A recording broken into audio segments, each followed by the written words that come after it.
we are actually doing here. My name's Andrew David. I'm one of our partnership directors here at Enopoly, and I'm joined by Caleb and Vlad, our owners and founders and all the other fun stuff. And guys, if you haven't yet, there's a tremendous amount of content talking about you guys. So I know we could probably spend all day just talking about how cool you guys are.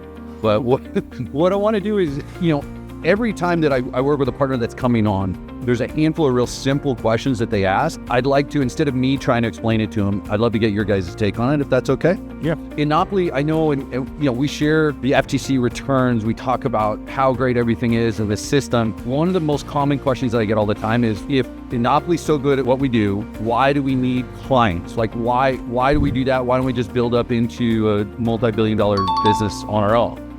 What's the point in bringing on partners? It really comes down to scalability, right? Why do hedge funds raise money? Why do real estate funds raise money? Because that's the only way to scale.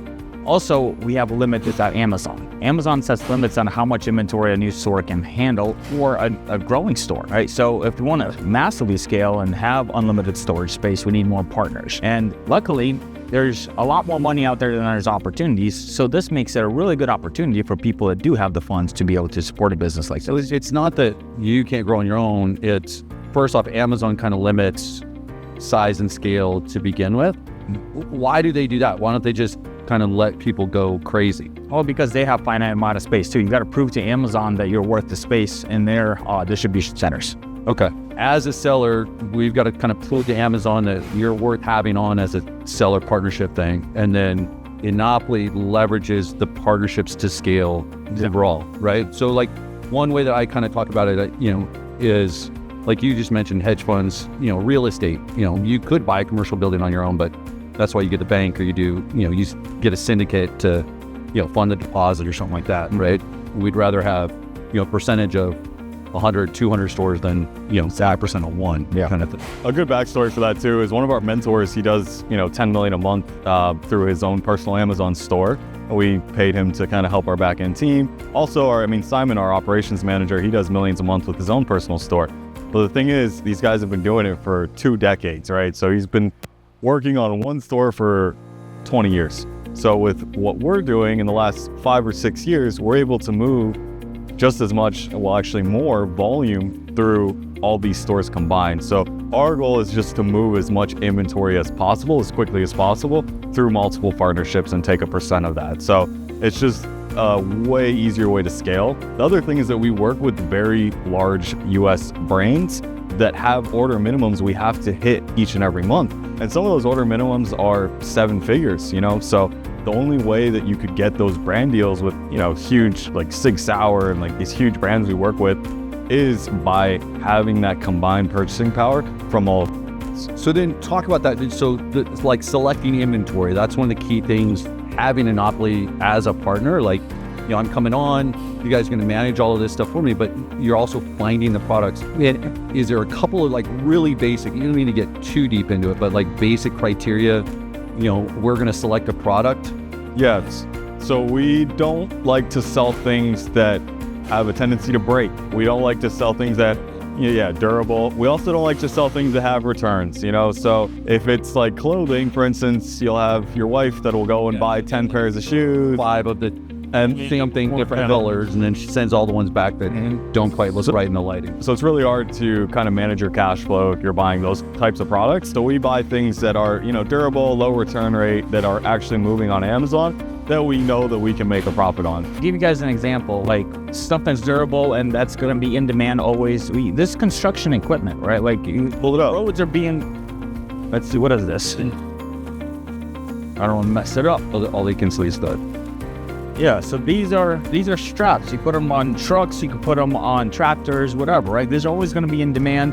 Companies, especially companies, right? Companies are not afraid to spend money. It's not, whereas a normal shopper would be, cautious of how much money they spend. So how can you tell that it's in demand? Because that's a question they always, well, how do they know, and how do we gauge? So without releasing proprietary information, right? We have a lot of softwares. We probably spend about $15,000 a month in softwares, and about 80% of the workforce that we have is all product research.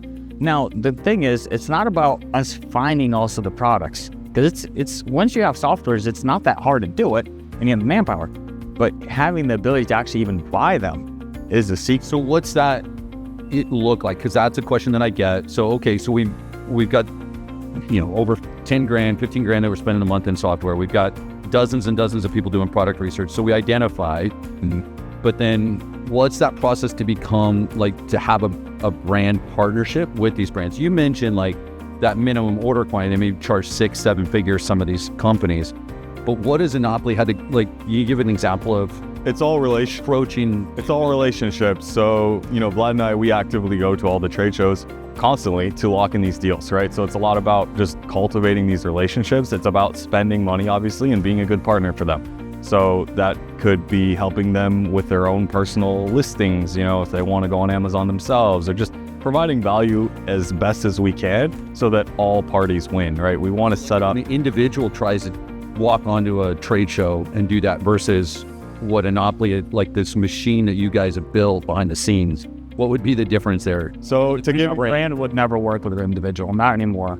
That's why, for instance, if you do research on Enopoly distribution, you're going to see a lot of backlinks and different brands having our name listed on their website, and they don't want to deal with anyone. They don't want you going on their website and buying bulk. They want you to go to us and buy in bulk because they don't want to deal with the extra work. So then they don't have like 500 different people competing, and they can come because you guys have, because we've got the whole machine to be able to handle all of it. So to give you an idea, when we used to do trade shows back in the day, it was obviously a lot harder when we didn't have track record. But now what we do is we'll go to, we just broke into the pet category. We weren't selling pet supplies, and we went to, I don't remember what it's called. It was in Orlando though. Yeah. The Pet Expo. Pet Expo.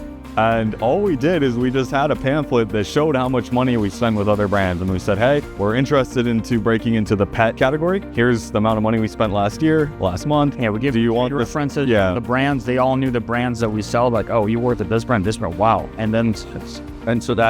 So as a new partner coming in, I get to kind of tap into that network, that buyer's group, that structure that's all been built out. So I don't ever have to worry about doing it. Yeah, so Amazon is a ever-changing beast that is, very complicated to navigate. And, we do cover all that for you as far as like managing the actual store and the e-commerce side of things. But the real value is in the products. It doesn't matter how much knowledge you have about Amazon or running an e-commerce store if you cannot buy products that are number one in demand that have profit margins. So the real value you get as a client when you partner with Enopoly is the access to the products. And that's a huge thing because like people can say, oh, here's a product that sells, but then being able to get access to it and then access to it at that wholesale rate that you guys have negotiated because you're buying 6-7 figures at a time. Like there's no way an individual will be able to match that. Individuals, before those courses out there available for people to purchase and learn, okay, well, if you can't buy it from the brand, go to Walmart and buy it, go to Target, go to Goodwill and buy it for cheaper than resell on Amazon. No, you can't even do that anymore because Amazon will check your supply chain, will verify your supply chain and ask you, where'd you get the product?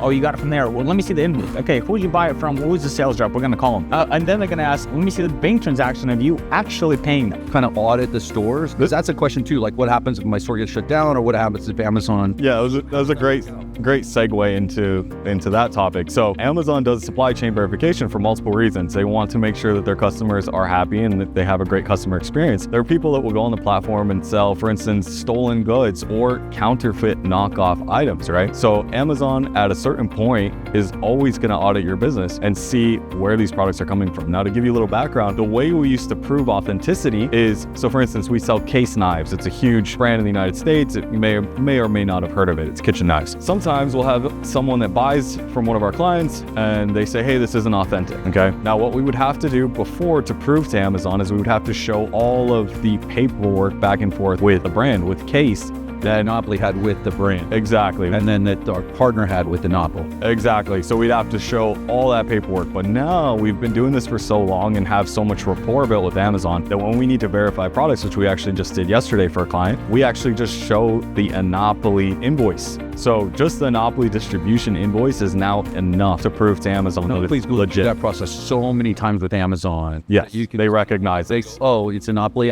Invoice with Enopoly's legit. Okay. They no longer call the brands. majority of the time, they either call us or they send us an email to verify it. They ask, business sent us an invoice from your company. Is this real? Is this true? They bought it from you. And you say, yes, it is. And that's and that's an opportunity for Amazon to know that you're working with the best because they know who we are. When you're working with us, then from there, your business is actually safer. So it's better for you to go through an audit. That's a question then that comes up because people go, well, what about these other companies that are doing similar things? And it's like, they're not going to have that same supply chain the same way. If they get the hiccup and you're buying from a second, third, or fourth party wholesaler, like, we're not saying that your guys, they're stealing it, but trying to prove it all versus the relationship that you guys have built up with Amazon over the years. Which it's extremely hard to open brand accounts. It's not something like even an automation company with $20 million, $50 million.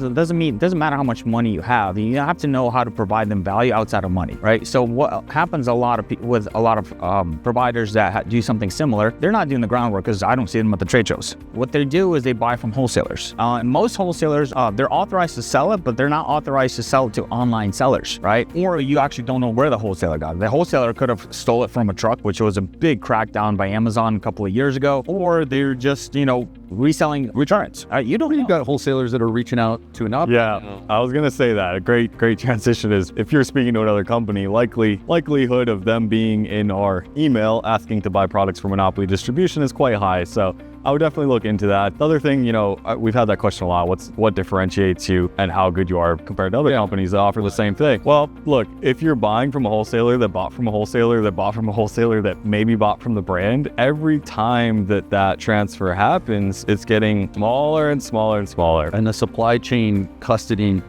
gets harder and harder to prove. It gets harder to prove. Yeah. So, all right. So comfortable with Enopoly. You guys, we do the work, supply chain set. I understand how we're selecting products. I understand how we got brands. Let's say though that we buy a bunch of inventory and then it comes through here. Like, this is our processing center. Every bit of inventory comes through here, gets that new SKU slapped on there and shipped to Amazon. What happens if it doesn't sell? That's a question I get all the time. What happens if my products don't sell? And I think there's two big obstacles. So if you guys could answer kind of a two-part question. So if someone comes in with, say, $50,000 worth of inventory, $100,000 worth of inventory, is that like one or two products and it's just a lot, and then once it is there, what does that look like? You know what I mean? So we have a lot to unpack here. So number one, depending on your overall inventory budget will really determine how many SKUs and ASINs we list for your store. So if you have 100K total, we're not going to just go and buy one product because of course we can't control if the CEO of that company goes and just real quick, because that's the UPC, that's the code. Yes.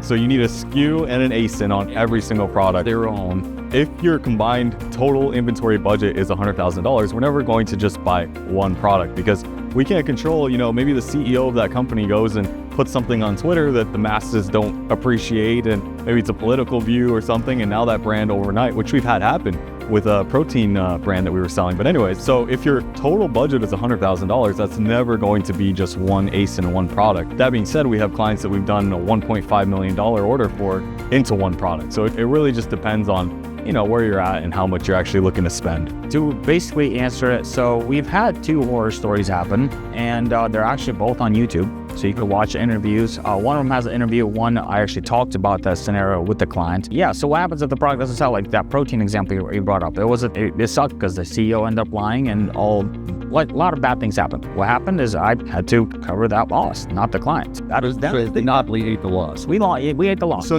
then let's talk about that was a really bad case. Yeah, that was But everybody will have products and multiple products that don't end up selling. So we're gonna run a discount. If that doesn't work, we're gonna sell it at a negative. If that doesn't work, then we're gonna liquidate and try to sell on different platforms. We have company Walmart stores, eBay stores, Public Square. We have so many different ways to liquidate the products, and then we track everything, and then whatever we get from that gets credited back to you. So if you spent $10, okay, we got it back, it didn't work out, we sold it for $5, we still get that $5 and reinvest it, right? And it's gonna happen a lot. You walk into any retail store, you'll have some products that product at some point it's not gonna work out. All right, these tomatoes went bad. This other thing expired. This one thing was dropped by a kid. For example, whenever Amazon might have damaged a package or the product where the customer lied and brought it back. It happens, right? It's when we're talking about, and it's something to remember when we're looking at long term, we're looking at years and not weeks.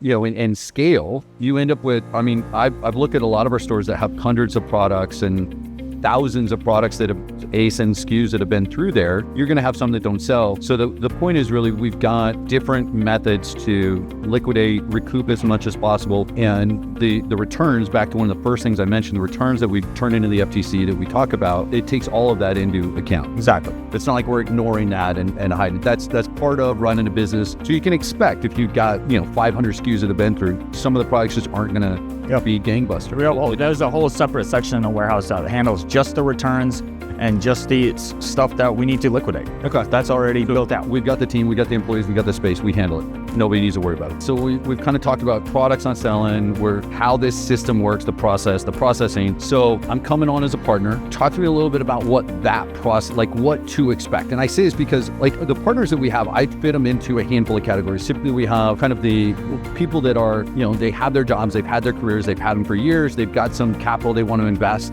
And so they're used to kind of thinking a certain way. We've got people that are accustomed, they run their own businesses. They're used to being really hands-on in a process. And this is really, like, obviously we can't say we're 100% passive, but I say we're pretty damn close. I always tell people like 99.3, there's very little. And so you have to be willing to give up a little bit of control. And so, we're putting our trust into you, I'm investing the money with the team. What happens is someone comes on and they're getting ready to start. What's Enopoly doing like the first, say, 4 to 6 weeks? What's happening during that time and what's happening behind the scenes? Yeah, so there's a lot actually that happens. The beautiful part of this is you're paying us to do literally everything. When you first start, you're gonna get into a chat. From there, you're gonna see some of the people that are gonna be working on your store. They talk to you every single day. They're gonna tell you first, hey, let's set up your Amazon store. They're gonna give you instructions. If you need help, you just say, hey, I'm stuck here. Can you help me out? Either they'll send you a picture on how to do it, walk you through how to do it, or they'll hop on a Zoom with you and walk you through it live with you. From there, once you're done with that, it's kind of, this is the toughest part for most people, is you don't see the work, right? You just don't see the employees actually working. We're making sure you filled everything out and Amazon's not coming back saying maybe your tax ID is wrong or anything like that. From there, we're gonna see what Amazon's gonna allow you to sell, right? Just because you have an Amazon account doesn't mean you're allowed to sell any product you want. And that is specific for every single store. It's kind of random on how Amazon treats that. So we we submit a bunch of documents to see what Amazon's going to allow you to sell. And sometimes, a lot of times it gets denied and we have to appeal it and we have to fight with them until we prove to them, okay, we really do have everything that's required to sell this product. From there, once you have that takes, like, we're introducing this new store to Amazon. Said, yeah, you can sell, but Enopoly's working behind the scenes to kind of help introduce the store and the relationship to Amazon for Amazon to say, oh, okay, that makes sense. So it may not just be carte blanche at the very beginning. That's what you're saying. And so there's a little bit of juggling that you guys have kind of mastered behind the scenes that we're playing. And that's constantly changing. So that's actually as of the last couple of months, that's been changing. So Amazon's gonna always change in the way it operates. All right, so we have to basically prove your store to sell almost every single product at this point. Okay. Once we're approved, then we know what product to source. Then we know, okay, we're gonna group you with these clients to buy from this brand or whatever the case is, depending on your budget, your goals, everything like that. So we have to group you into a buying group basically. And then from there, we're gonna buy that inventory, get it shipped here, and then get it shipped to the Amazon store. So the first couple of weeks, it looks like we're not doing anything. But then you get an invoice. And then next couple of weeks, it looks like we're not doing anything. Yeah. And then you start seeing a lot of sort of hurry up and wait. Yeah. Hey, just relax, things are happening. Mm-hmm. But just to kind of point out, there's a lot going on that they are not privy to, but that's the whole point. That's what you guys have built out. That's why the structure is here. That's why the machine is here. That's what that investment is for, because all of this is happening. I mean, trying to navigate all that as an individual, how many times you guys have someone come and go, oh, I tried to do this and good Lord, I can't imagine. I think people actually don't even sell Amazon selling courses anymore, do they? I haven't seen them trying to sell on Amazon anymore, mainly because unless you're working with a partner like us or you have VC capital and relationships, it's Amazon. So your products you're already selling on Amazon. You just, you're on TikTok, you just don't have to post silly videos to sell the product because that's what the other people are doing now. Where do you think the product comes from? It comes from people like us. I had a client that was trying to go with another company over us that sold on eBay. And I was kind of, chuckling to myself, but we've been there, done that. We still sell on eBay. There's nowhere near the volume. I mean, think about it for yourself. You personally, potential investor, where do you shop? Today you need something for your wife or your child or whatever. Where are you going to go and look for this product online? Are you going to go on TikTok and look for the product? If you're going eBay, it's going straight to Amazon. Yeah, social media marketing is what I've always called it. It's interruption based. People don't go to TikTok to buy stuff. They go to TikTok to be amused, and then they get disrupted, and maybe they buy something. It's not the purpose, right? Whereas Amazon, people are going in order to buy. So that's kind of, if you're serious about building a business that gives you longevity and scalability, then it's really through Amazon. Amazon is also kind of like Google in the sense that, kind of to your point, we manage some brands. For instance, like MBRP.com. If you guys are into sports cars, it's a big sports exhaust company. We manage all their different platforms and primarily Amazon. You could be on a TikTok, Shopify, all these other platforms running ads on there, and someone may come across the product. But guess what? Even if they come across the product on one of these other platforms, a lot of the times, majority of the times, they're going to go and search for the product on Amazon and actually buy it from it. Yeah, so they want to deliver today or tomorrow, not in a week. It's all advertising, Well, so and one of the reasons I think they set up on multiple platforms is to hedge against problems with Amazon. So that's just the last couple of questions, guys. Like, let's assume we're up and running. We've gone through all that process. We mentioned Amazon is going to end up auditing every store. That happens. So let's say Amazon comes in and says, hey, we want to audit the store, and there's a pause or something happens there. What's Enopoly going to do for me as a partner, like, so that I'm not freaking out, oh my God, I'm going to lose my store? Like, what's Enopoly doing to make sure that... We just send you all the logs of what every store that's gone through it, screenshots of all the other clients that's gone through it, and you can just literally see that this is completely normal and it's part of the process. Nothing to be worried about. Now it's actually better because Amazon learned from its mistakes. It doesn't actually shut down the store. It just holds your payments until you verify everything. So before they used to shut down, which was very, very unfortunate. Yeah, but now it's not as bad as it was before. So it's normal, but Enopoly's got the trail, the relationships, all of that with the brands to be able to go. That's why we're not afraid to scale. Which is also why we always tell people this is an investment. We're not here to replace your 9 to 5, because there could be times where you're down for 90 days or longer. This is just an investment, and we think of all of the returns on an annual basis. Months are up and down all over the place. It's all annual. Our FTC income claim is annual. We want clients coming on that think about this as an annual yield. You want to look at it as a long term. And it's always interesting. People go, I don't want to get rich quick. I don't want to, some money making scheme. And then one of the first questions they ask is, how fast can I make money? Everybody wants to get rich quick at the end of the day, but it's a real business, a real operation that we have running here. And for you guys, it'll be almost like investing into a stock or a crypto, right? Like, you're just going to be checking your sales on your phone and seeing it go up and down. But for us, it's a very hands-on, walk around trade shows, go to Amazon's conventions, make sure we're up to date on everything that's constantly changing, make sure we're locking in these products, bringing them to the warehouse, prepping them, shipping them off to Amazon. So for you, totally hands-off. For us, very hands-off, real business. And I think that's a great place to kind of wrap up. This is a business that can be almost totally hands-off. This is something that we're building long-term. It's an opportunity for you to invest. You want to put your capital to work. You want to put it with someone that you can trust, that's going to get things done, that's built out the process, the relationships with the brands, the relationships with Amazon, the team of over 100+ employees, and on and on and on. That's why we're here. And so my role, guys, as a partnership director is, hopefully this answers some of the basic questions that you have. I'd love to, as we talk, get deeper into the best strategy for you, your situation, what you're looking to achieve, the goals that you have, so that we can outline the best process to make this a fit for you and what to do. So with that in mind, come ready to the call. Odds are this answered a few questions, probably created a couple of others. That's a natural part of the process, getting those answers, how you know you're making the right choice as you move forward. So make sure you have those ready to go when we talk. Get things rolling, and hopefully you'll be part of the Enopoly team here soon. So any last words, guys? Welcome aboard. All right.